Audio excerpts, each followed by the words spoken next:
नंतर पालकमंत्री आणि राणे कुटुंबीय अदृश्य शक्ती आमच्या विरोधात काम करते अशा प्रकारचं सांगतात.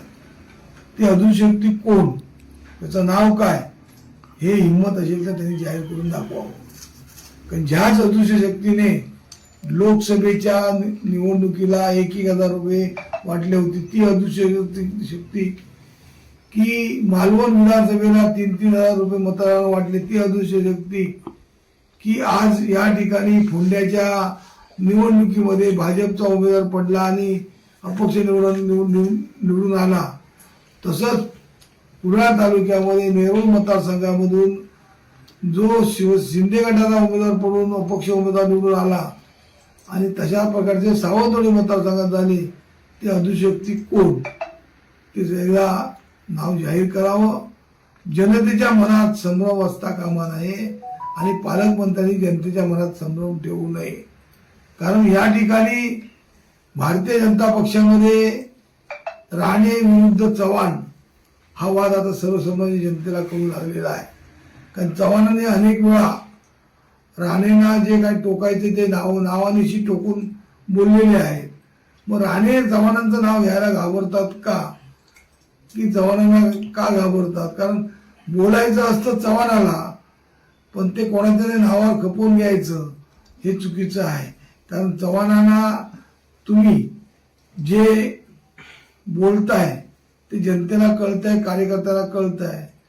इथे जर तुम्हाला राणे करायचं असेल तर ते राणे होणार नाही आहेत. जे शिवसेनेचे आज या ठिकाणी लोकशाहीचा गळा घोटण्याचं काम या कणकवली मतदारसंघात खऱ्या अर्थाने पालकमंत्र्यांनी केलेलं आहे. विरोधी पक्षाचे उमेदवार विकत घेणे आणि त्यांना मोठे आमिष दाखवणे, मग ते 15 लाखापासून 20 लाख 25 लाखाचे पण आकडे येऊ लागलेले आहेत. त्या किमतीला विकत घेणे आणि विकत घेऊन निवडणूक न होणे म्हणजेच लोकशाहीचा गळा घोटणे अशा प्रकारचं काम या जिल्ह्याचे पालकमंत्री या मतदारसंघात करतायत. हाही जास्त काळ टिकणार नाही. हा मतदारसंघ खऱ्या अर्थाने विरोधी पक्षाचा आतापर्यंत राहिलेला होता तसाच आता पुढे राहील.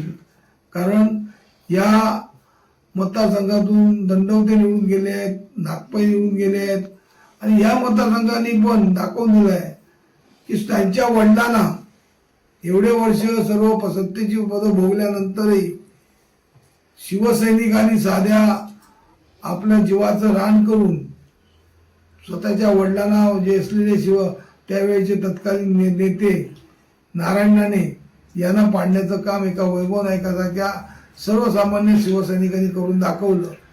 तशाच प्रकारचा विषय कालांतराने या जिल्ह्यामध्ये होणार आहे. शिवसैनिक हा पेटला तर शिवसैनिक थांबत नाही, हे शिवसैनिक दाखवून देईल.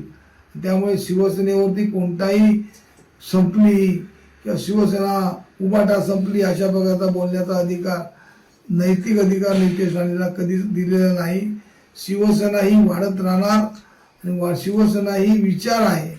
हा विचार लोकांपर्यंत जाऊन लोकांपर्यंत पोहोचून लोकच आता विचार करतायत की अशा प्रकारची निवडणुकीबाबत जनतेवरती जो परिणाम झालेला आहे तो जनता यावेळी पुढच्या निवडणुकीत आपला वचपा काढून दाखवेल.